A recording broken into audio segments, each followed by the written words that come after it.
Hello दोस्तों, मैं अविनाश सिंह आज आप सभी लोगों के सामने कक्षा 10वीं की भौतिक विज्ञान का संपूर्ण सिलेबस लेकर के आप लोगों के बीच के सामने आ रहा हूँ, जिसमें हम लोगों को कुल मिलाकर के 6 चैप्टर पढ़ना होता है। जिसमें से पहला चैप्टर होता है प्रकाश का परावर्तन। इसमें हम लोग पढ़ेंगे कि प्रकाश क्या होता है, प्रकाश के परावर्तन के बारे में पढ़ेंगे। उसके बाद प्रकिरण क्या होता है, किरण पुंज, ये सब के बारे में अध्ययन करेंगे। और चैप्टर 2 में पढ़ेंगे हम लोग प्रकाश के अपवर्तन के बारे में। चैप्टर 3 है मानव नेत्र तथा रंग बिरंगा संसार। और चैप्टर नंबर 4 है विद्युत धारा। इसमें विद्युत धारा से रिलेटेड जितना भी प्रश्न होता है सारा का सॉल्यूशन इसी में आप लोगों को मिलेगा। उसके बाद विद्युत धारा की जो चुंबकीय प्रभाव होते हैं उनके बारे में पढ़ेंगे। और अंतिम जो चैप्टर है इसमें हम लोग पढ़ेंगे कि ऊर्जा के स्रोत क्या होते हैं। तो ये सब जानने से पहले हम लोगों को पहले ये जानना जरूरी है कि भौतिक विज्ञान जो है वो किसे कहते हैं। तो आइए एक तरफ हम लोग देखते हैं कि भौतिक विज्ञान किसे कहते हैं।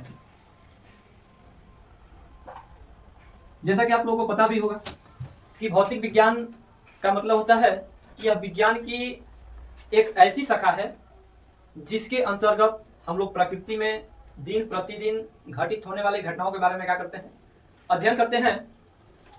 लिखते साथ साथ लिखते चलेंगे। विज्ञान की वह शाखा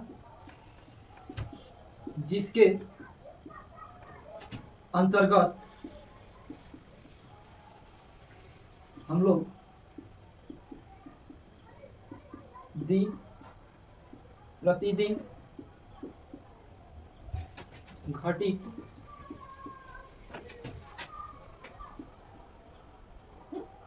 घटनाओं के बारे में अध्ययन करते हैं। अगर बात किया जाए जैसे में हो जाएगा मौसम का बदलना और बादलों का बनना इत्यादि। इसके बाद अगर बात किया जाए कि भौतिकी के जो पिता हैं वो किसको कहा जाता है, तो ऐसे तो सबको पता है कि भौतिकी के जो पिता है वो न्यूटन को कहा जाता है। लेकिन प्राचीन भौतिकी के जो पिता थे वो अल्बर्ट आइंस्टीन को माना जाता है। और उसके बाद हम लोगों को पढ़ना है कि ये जो फिजिक्स है, फिजिक्स शब्द की उत्पत्ति कहाँ से हुआ है। तो फिजिक्स शब्द का उत्पत्ति जो है वो फ्यूसिस नामक एक शब्द से हुआ है। इसके बाद हम लोगों को पढ़ना है चैप्टर नंबर 1 जिसका नाम है प्रकाश का परावर्तन। इसमें हम लोगों को जानना होता है कि प्रकाश क्या है, प्रकाश यानी सूर्य के प्रकाश को पृथ्वी तक आने में कितना समय लगा, फिर किरण किसे कहते हैं, किरण पुंज किसे कहते हैं। तो आइए एक एक टॉपिक करके हम लोग सीखते हैं। सबसे पहले प्रकाश के बारे में हम लोग जानेंगे। प्रकाश के बारे में तो प्रकाश एक प्रकार की ऊर्जा है। प्रकाश एक प्रकार की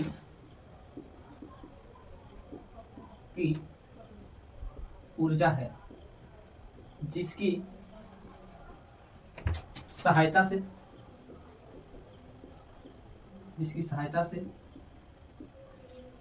हम किसी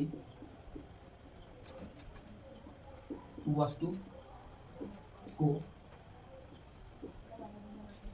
देख सकते हैं। प्रकाश एक प्रकार की क्या है, ऊर्जा है जिसकी सहायता से हम लोग किसी वस्तु को देख सकते हैं। हम लोग ये भी कह सकते हैं कि प्रकाश वह बाह्य भौतिक कारक है जिसकी उपस्थिति में हमें कोई वस्तु देखने में सहायता मिलती है या जिसकी उपस्थिति में हम किसी वस्तु को देख सकते हैं। उसके बाद बात किया जाए तो प्रकाश जो है, प्रकाश निर्वात में गति करता है। प्रकाश निर्वात में गति करता है और निर्वात में प्रकाश की चार्ज होता है सबसे अधिक होता है। और जानेंगे कितना होता है। निर्वात में प्रकाश की चार्ज बराबर होता है 3 × 10⁸ मीटर पर सेकेंड, या 3 × 10⁵ किलोमीटर पर सेकेंड, या इसी को और लिखते हैं 3 लाख किलोमीटर पर सेकेंड। यह निर्वात में प्रकाश की चाल है। उसके बाद प्रकाश का अगर बात किया जाए तो प्रकाश सीधी रेखा में गमन करता है। सीधी रेखा में गमन करता है। उसके बाद प्रकाश एक विद्युत चुंबकीय तरंग है। इसी का दूसरा नाम है अनुप्रस्थ तरंग। इसके बाद हम लोगों को अगला टॉपिक पढ़ना है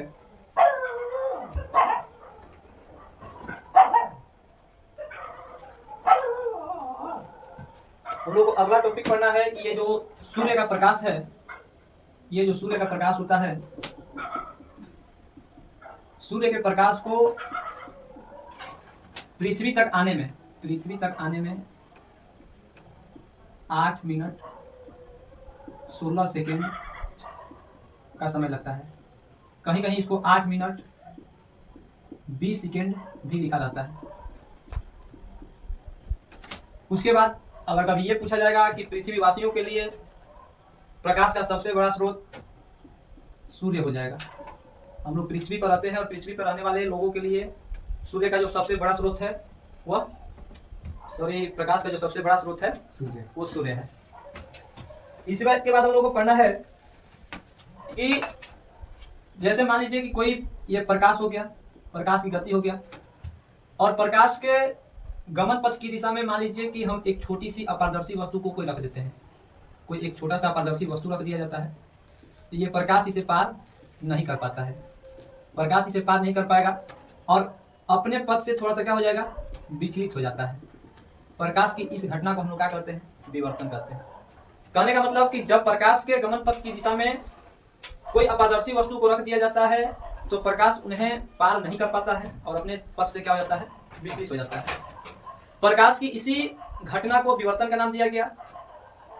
उसके बाद अगला हम लोगों का जो टॉपिक है वो पढ़ना है कि प्रकाश स्रोत किसे कहते हैं और प्रकाश स्रोत कितने प्रकार के होते हैं। अगला जो हम लोगों का टॉपिक है ये पढ़ना है प्रकाश स्रोत। प्रकाश स्रोत का मतलब एक साधारण भाषा में आप लोग समझिएगा कि जहां से हमको खाना मिलता है उसको खाना का स्रोत कहते हैं, जहां से पानी मिले उसको पानी का स्रोत,